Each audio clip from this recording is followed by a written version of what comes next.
Welcome to Forest.chat, where we talk about individual endeavour in Western Australia, what it takes, what it means, and how you do it.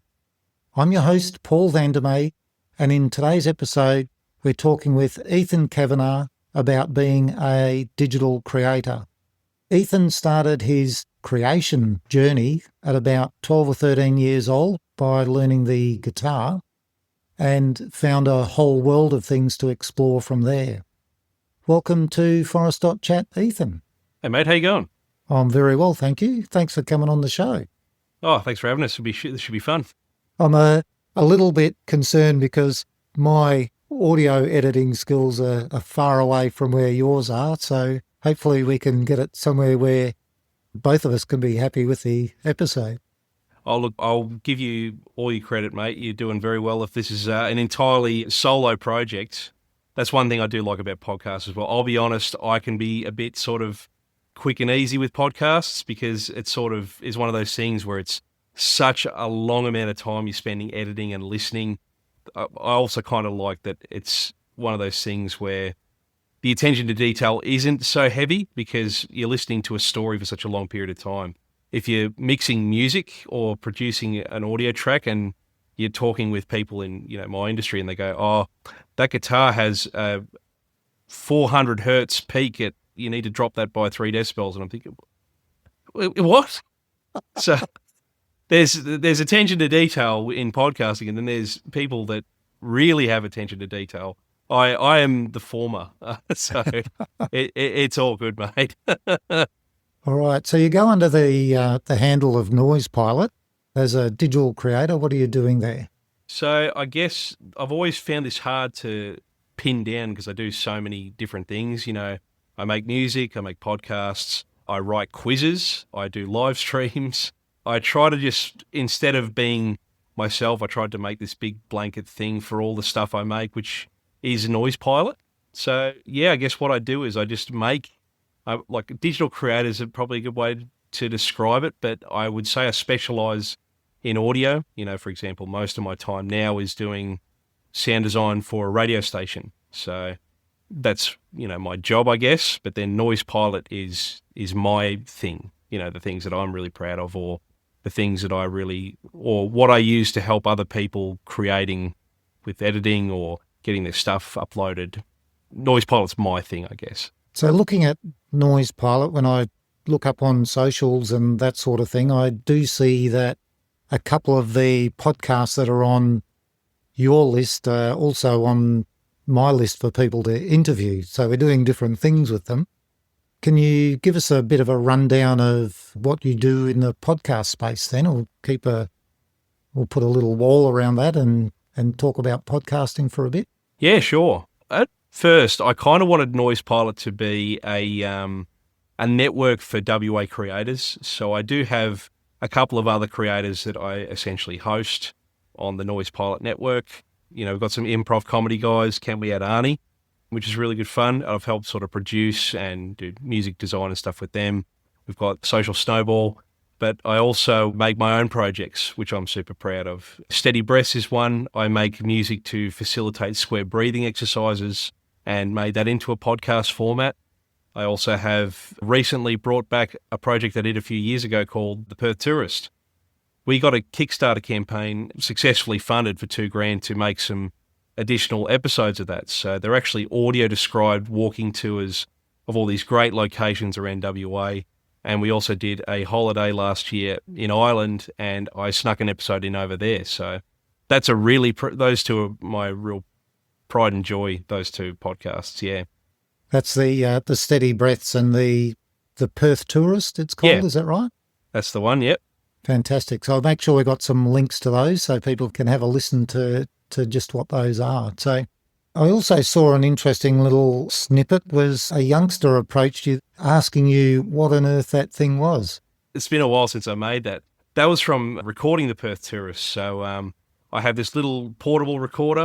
It doesn't have a camera on it. It is a very unusual object to see out in the open. It was just sitting on, a bench. And of course a kid goes, "What the hell is that?" And I was like, well, fair enough. But also, why would you run over and touch it? I did find it kind of funny. I was like, it's only, it's not like he could do any damage to it, but I was like, hey, I'm recording. I was also trying to go, do you want to say something? Do you want to like be part of the story? And he was like, oh no, I feel like I've done the wrong thing by touching the mic. I was like, oh damn, that could have been a moment.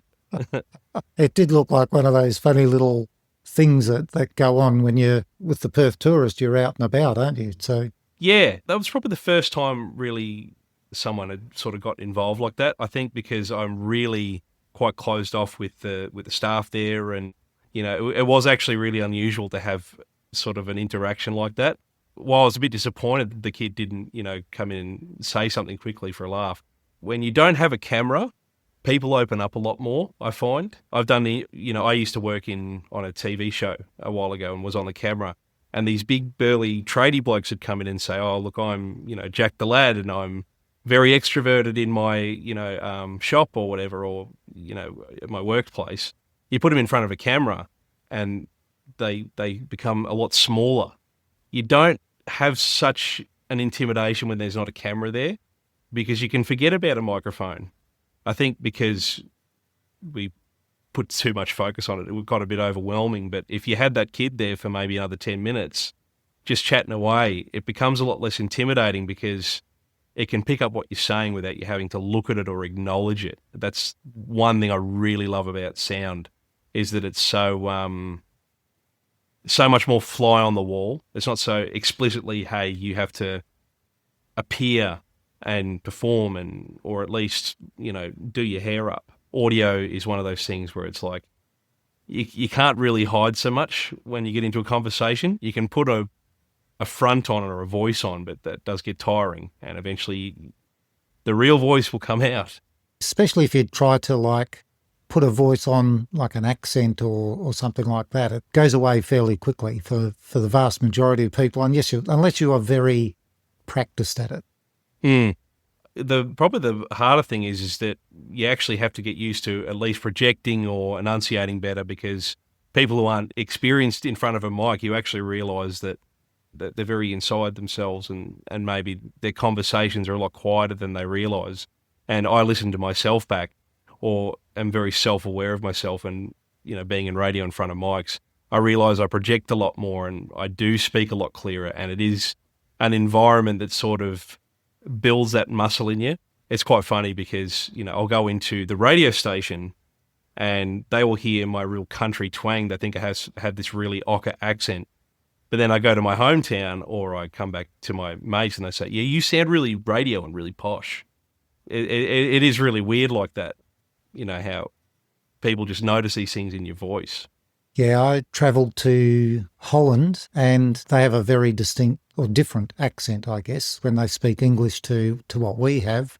And even when I came back, I still felt like I was still attempting to talk like they talk. And as much as I tried not to do it, it actually took quite a bit of work to not do it.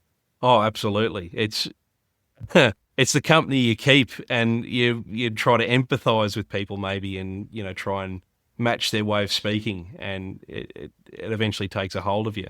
Absolutely. You talked about working with radio and doing sound design. How do you go about that? That is a really interesting question, because most people who do what I do, is sound design and radio, struggle to describe what the job actually is to people, because I suppose radio is this really, strange little place that, you might listen to it, but you don't really zoom in and see what's going on in there. You got the people talking on the mics, you got the commercials, and then the stuff that I do, which is kind of in between that, which is the sound design for, picking the music and making the little bits around the show, promoting it and editing all the little highlights and stuff like that. It's a lot of just being a jack of all trades for, your sound design skills and things like that. It's a really fun, fast-paced sort of way to work, but at the same time, it's very opposite to where my passions lie, in that sort of longer form stuff, or the really personalized creative stuff in, making music, or just, like I said, when I wrote quizzes, picking another skill set to go on, and that's writing and producing something in a totally different medium. So radio is one of those places where you get to do a whole lot in a really fast. There's two ways that the radio stations work, isn't it? They're either doing it like in person and live, and then, of course, they're mixing in songs and that sort of thing, or they're doing it pre-recorded. Are they the two main ways that they operate? I mean, I would say it's primarily live, and there are some, pre-recorded sections as well. Yeah, I guess so. Have you been involved with any of the community radio stations? Yeah, the Perth Tourist, the podcast I mentioned earlier, was originally a uni project that I did for Vision Australia Radio. So that is a project that I've been really passionate about because I'm not blind, I'm not visually impaired. I've never been part of that community or been around anyone in that community, but they just welcomed me in with really open arms and helped foster this idea of doing these audio guided tours.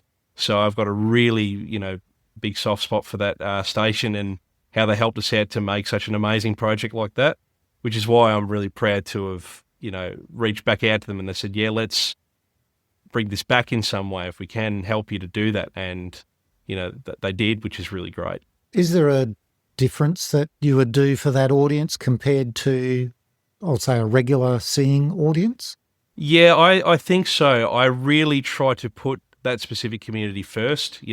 The 3 episodes that I made now are currently available on Spotify through the Noise Pilot Network, but I didn't make it for my audience. I made it for their audience. And there's an interesting philosophy about that, I guess, because it is an audio medium already.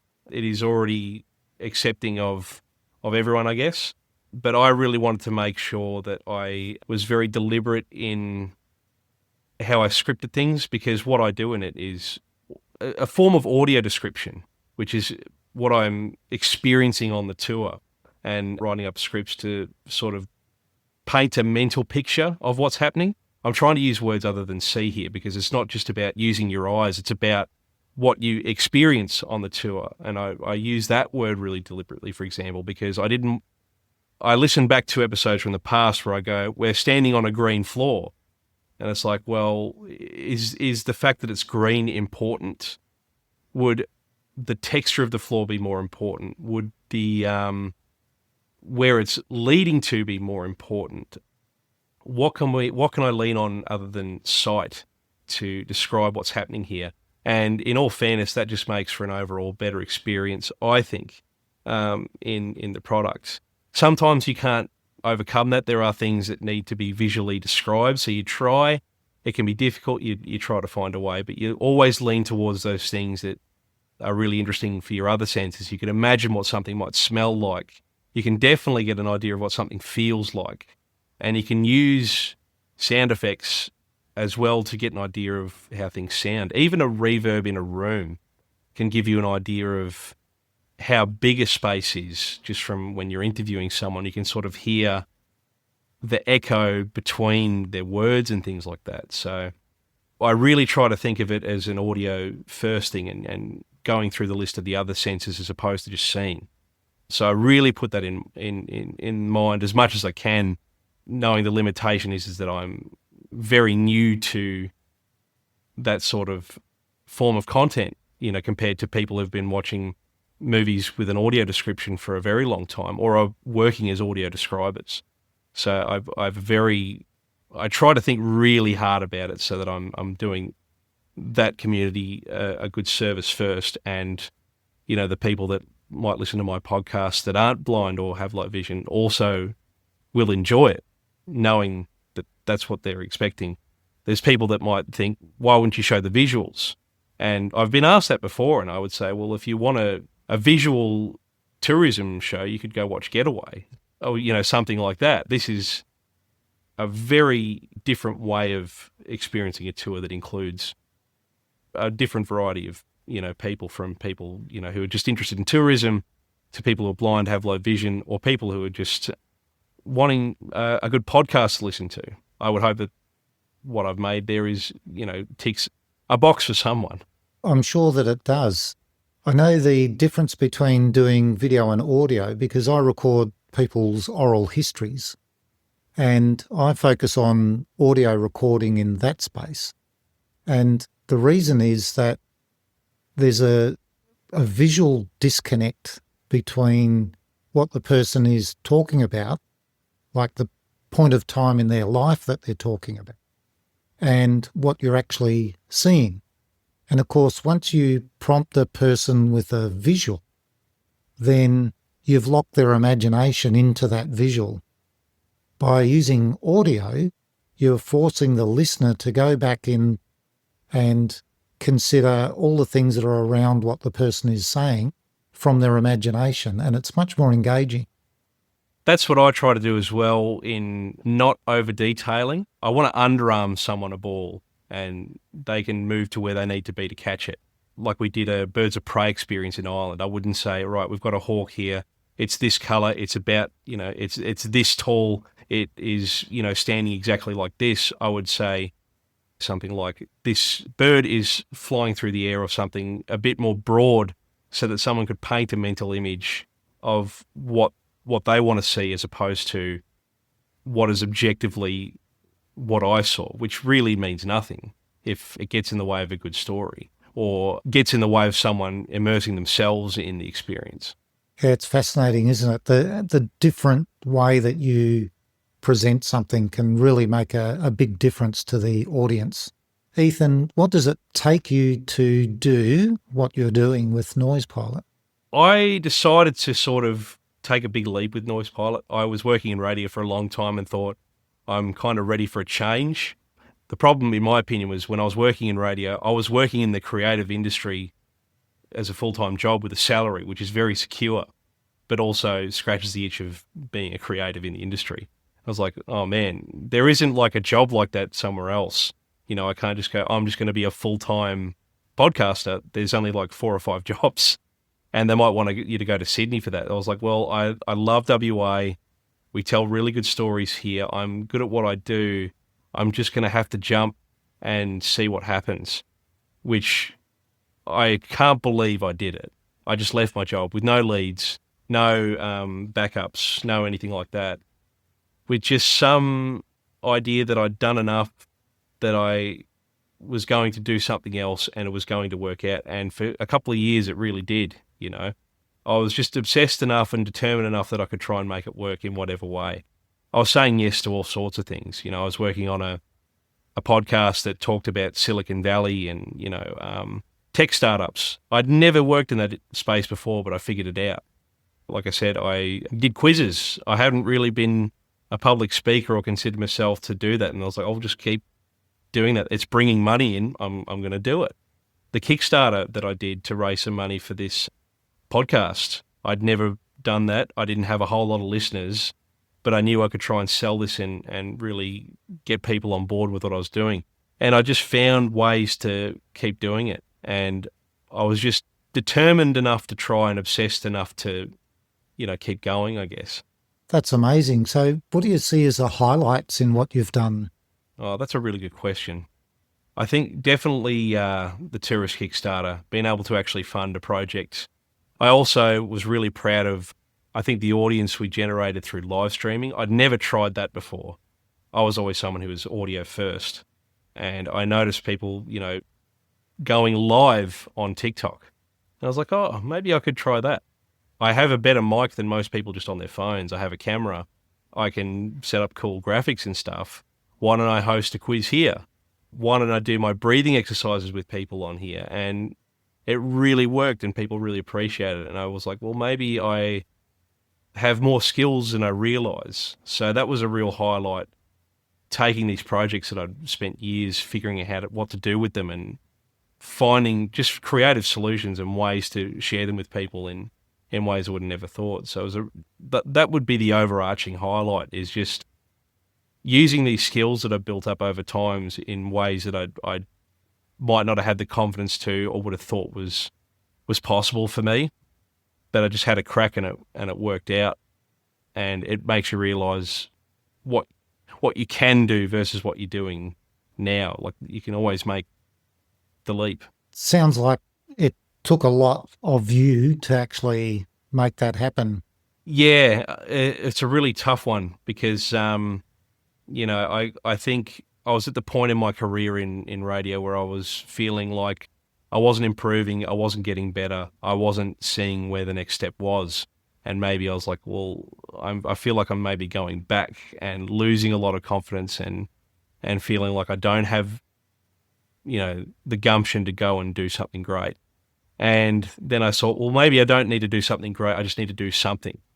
So I took a gamble, and whether or not it worked out or is still working out, like I'm back in radio now. I don't see that as a defeat, but I do see it as those 2 years where I just went and thought I've really got to dig deep here and find out what else I can do, because, I love working in the creative industry, but I really do, and realize this over those 2 years, value security and, family and friends and personal time.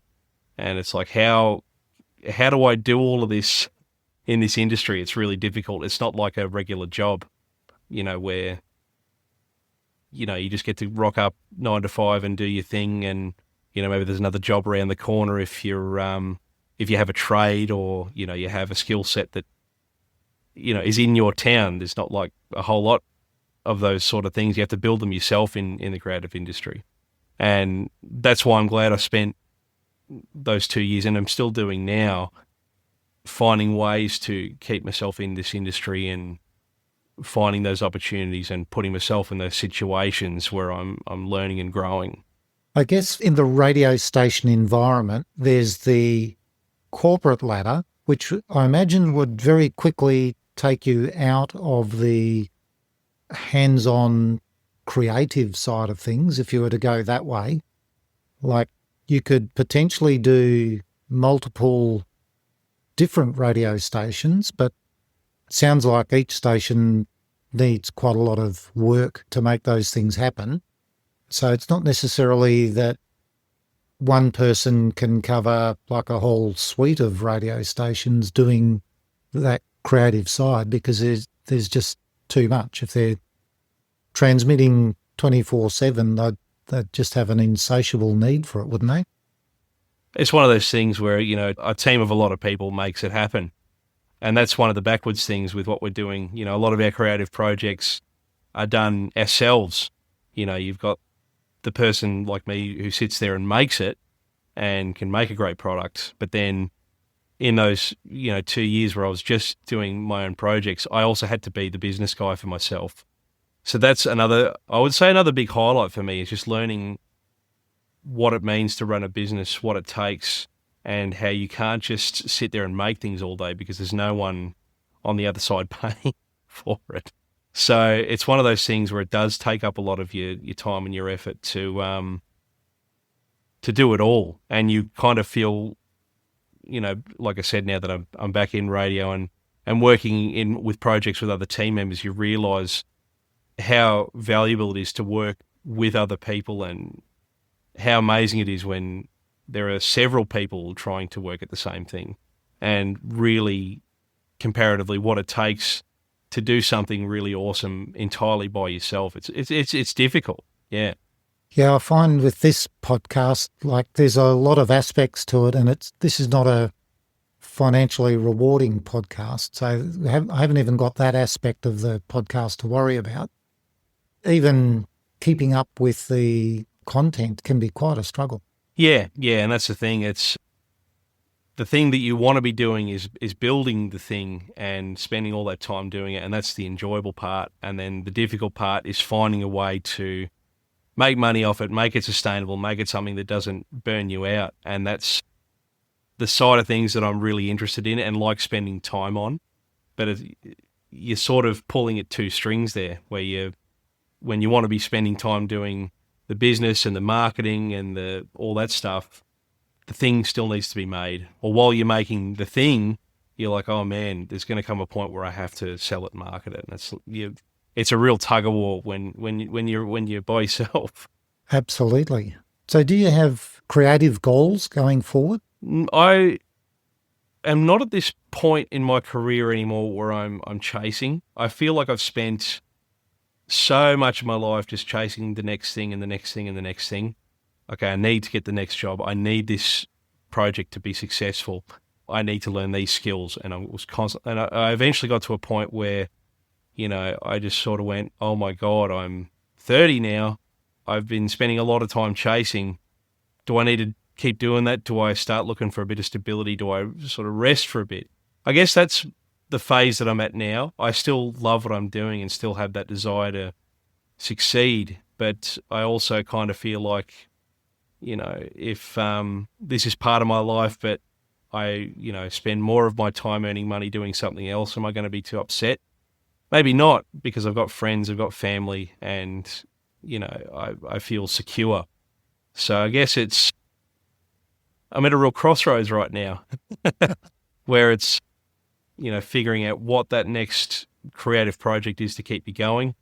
What is going to be the thing that takes up most of your time in the next 10 years? Is it creative media? Is it some other job altogether? At the moment, I think this is the first time in my life where I've kind of felt okay with either the uncertainty or this looming fear that's always there that you're not always going to get to do this. People might not want to hear from you. My job, I might not have it anymore, and I might not be able to get another one in this industry. So it's like, well, is that okay? And for a whole lot of time it wasn't. And now I'm kind of like, well, I've learnt enough. I've got enough skills. I've got so many avenues that I feel like it'll be okay. So I guess that's my goal, is to just keep feeling like that. Just keep feeling like it's going to be okay, and I'm resourceful enough, and I've done enough, and I've got the skills to just continue feeling comfortable with things. When you say comfortable, is that because you have confidence in your capabilities? I think so. It's not complacency so much. I know that if I want to keep doing this, I've got to work at it. And I enjoy doing that, and that's something I'm still very keen to do. But it's more comfortable in going, I don't feel like I need to go into what I'm doing next to learn. I've learned it. I can do it. I think I've got what I need to do the thing that whatever comes next, whatever is asked of me, I can do that. That's where I feel comfort, is I can keep learning, but if there is no more learning to do, then I can make the next thing work. What about things that upset the apple cart, like maybe AI? Does that have an impact on what you do? I guess I don't know yet. It could. It's something that when I see it, like there's a lot of people, like you see a video of it, for example, online, and there's millions of likes on it. And you look at the comments, and a lot of people are just like, this is just, crap. There's a lot of people that really are still rejecting it. There's still people that prefer the human thing. It's something that I just try not to spend a whole lot of time on, because, as much as we could argue back and forth, I've still got to make something really awesome if I want to be part of this. It's not whether I'm competing with AI, it's whether or not I can keep doing this. So I try to use it sometimes. I might use it for notes or brainstorming or things like that. I'm not against it altogether, but it's one of those things where I try not to think too hard philosophically about it, because whether it was there or not, I still want to make the next thing or what's in my head now. I know that's a really tough one, because I probably don't spend enough time on that subject compared to other people that are really tackling AI. Or really threatened by it is the other element. So I know that in the audio industry, there is a lot goes on. Like I do AI-based transcriptions, and when you say people push back on it, I look at those and I go, they just take so much fixing. But my typing speed is nowhere near as good as theirs. Yeah, look, and for things like that, it is actually really useful. It's a tool for people like us to use. If you can, like, for example, I'm looking for, highlights or really good moments in things to go and look back on. If they happened 3-4 months ago, it's difficult to just go and find if you're the only guy that was listening or knew what was going on at the time. Whereas a transcription is a very useful tool for finding what you need and when. So there are certain things where it's been super useful. And then see other things where people are making full songs out of it or full videos. And I don't know, there's some people that find it funny, but it just doesn't have this stickiness to it, like a really good movie or a good song. That's an opinion now that's going to change in 10 minutes. Yes, AI does generate the average thing, not the exciting thing. Yeah, maybe, yeah.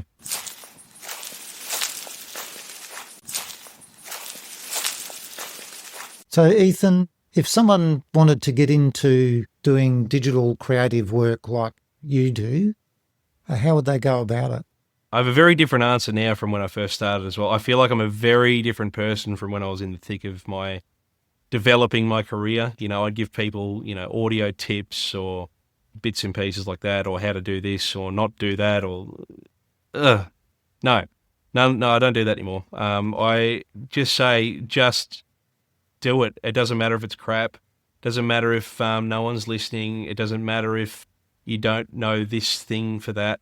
You finish something and build a body of work and get enjoyment out of making it. Spending all your time making it good when you're first starting is exhausting and miserable, and it makes you want to pack it in.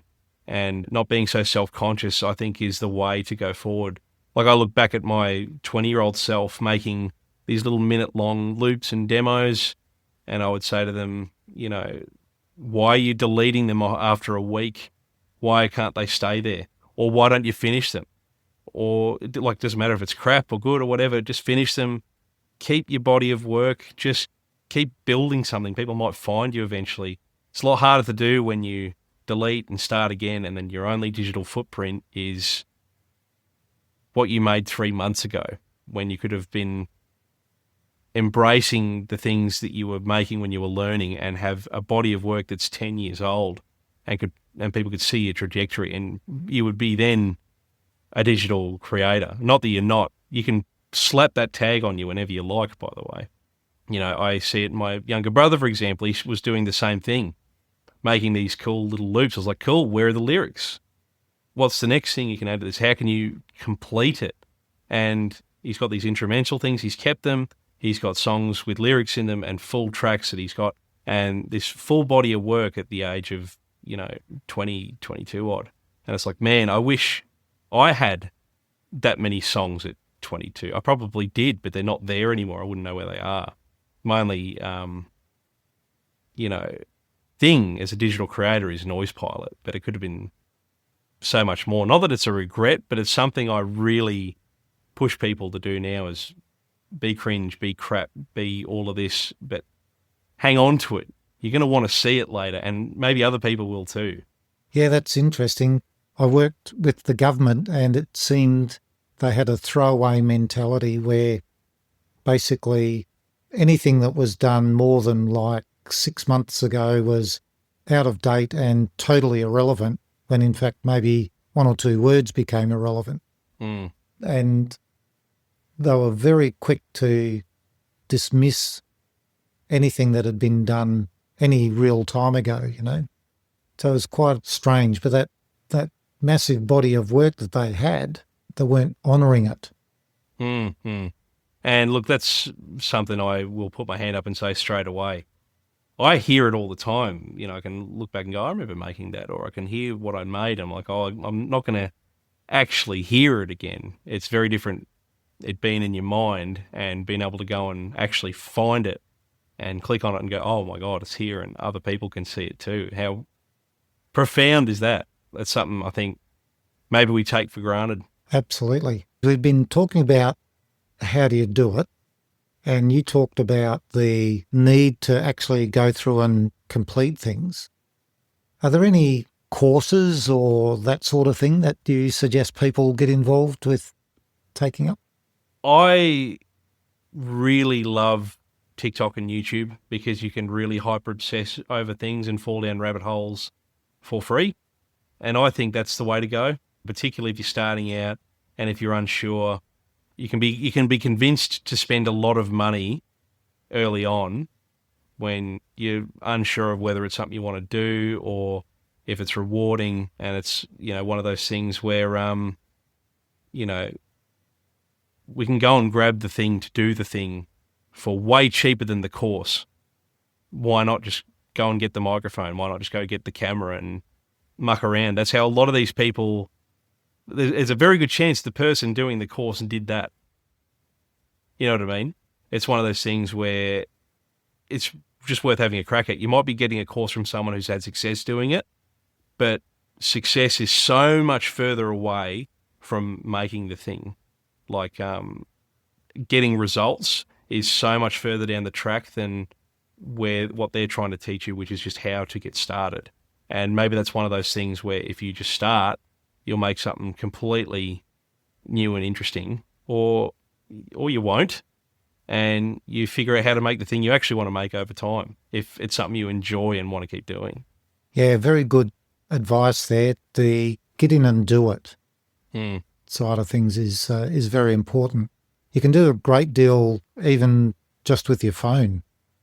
Yeah, and I use my phone quite often for things, because it's like, well, if I set up a camera for 3 hours and try to light things properly, I'm going to get sick of this and I'm going to pack it in.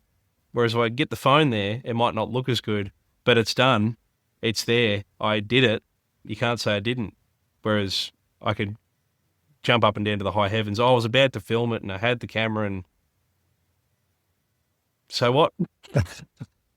If it didn't happen, it didn't happen. Exactly, yeah. And I just say to, like, my wife come to me and said, "Oh, my mate wants to start a podcast. Like, what's your advice?" And 20 years ago, I'd have been doing cartwheels. I can't wait to talk about this. Whereas now I'm like, oh, just do it. Go play out in the paddock. If you hit the fence, come back to me.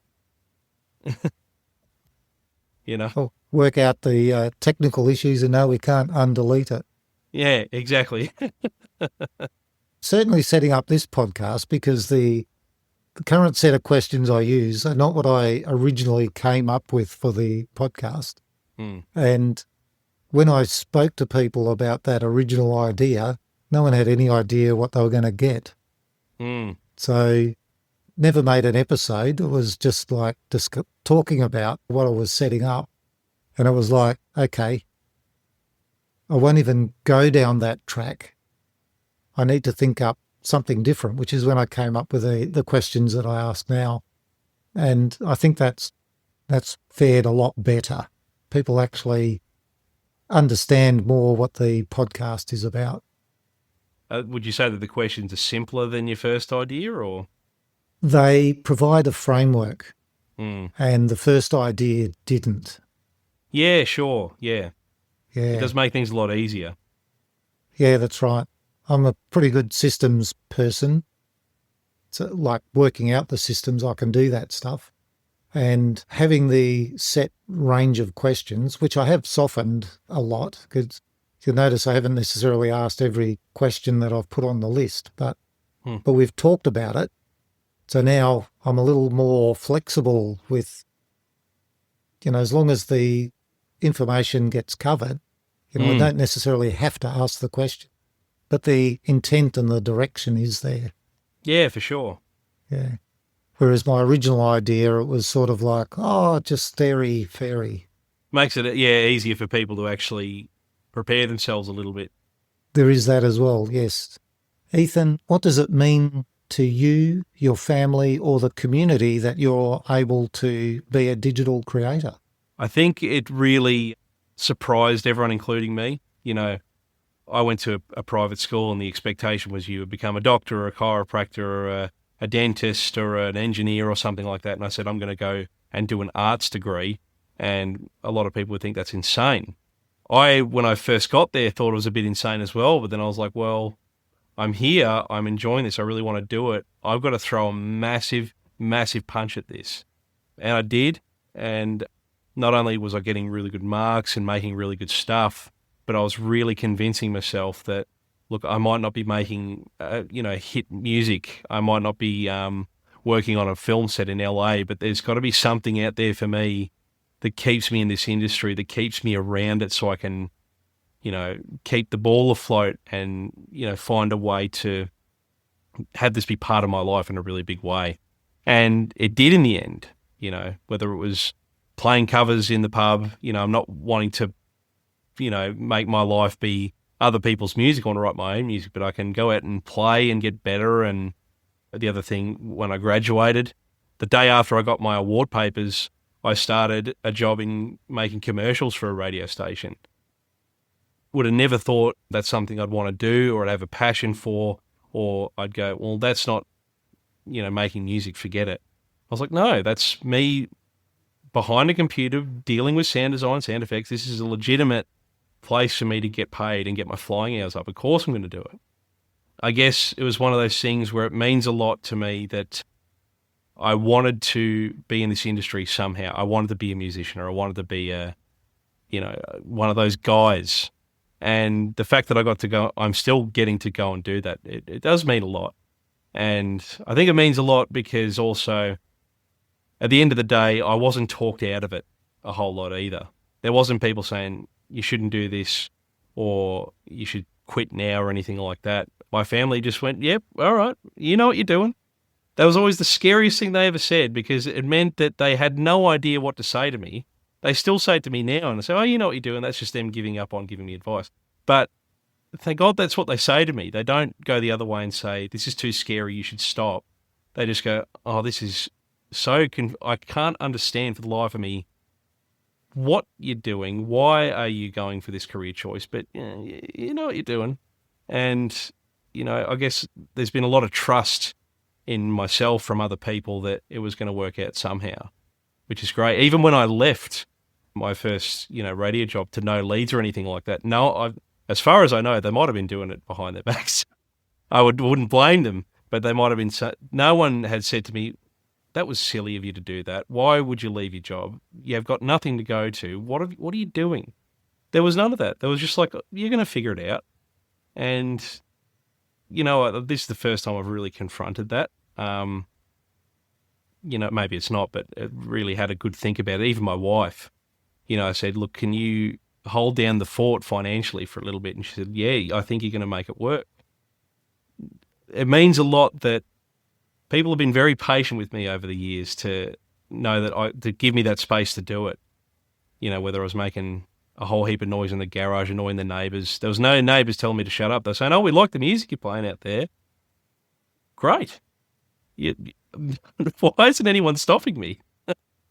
They're going to let me keep going. And I think that's a big reason why I'm here, is because I just got to keep going. There was not a whole lot really forcing themselves in to stop me. So that it means a lot in that way. It took a village, I think, for me to get to where I am now. And I've got to remember that for sure.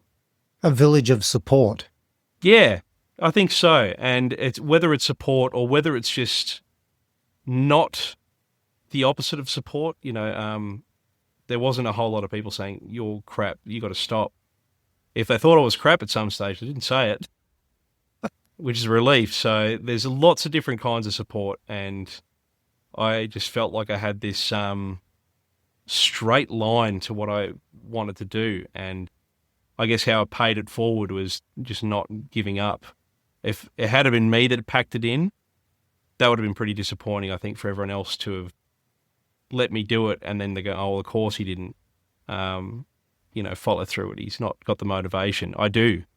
And I want to show people that you've given me the time and the space to go and pursue a career like this. And I want to work so hard to come out the other side to prove you all right, including myself. That's the best possible spot to be in. Proving everyone right, I guess, is how I feel, because I don't think I proved anyone wrong that I couldn't do this. Everyone, for some reason, thought I could. That's amazing. Well, thank you very much, Ethan. And all Forest.chat listeners wish you all the best with your future endeavours. Oh, thanks for having me, mate. It was a really good chat. Appreciate it. A pleasure. You've been listening to Forest.chat, where we talk about individual endeavour in Western Australia, what it takes, what it means, and how you do it. I'm your host, Paul Vandermeer, and in today's episode, we've been talking with Ethan Kavanagh about being a digital creator. Remember, there are 4 ways to get involved with Forest.chat. Share the domain forest.chat with your friends and family and people you meet. When you sign up for emails, you get advance notice of the episodes. Listen to the episodes at forest.chat/episodes. If you do something interesting or that other people may find interesting, book an interview at forest.chat/interview. If you want to support a small business, book an advert at forest.chat/advert. I'm looking forward to joining you with our next guest. Until then, enjoy making it happen.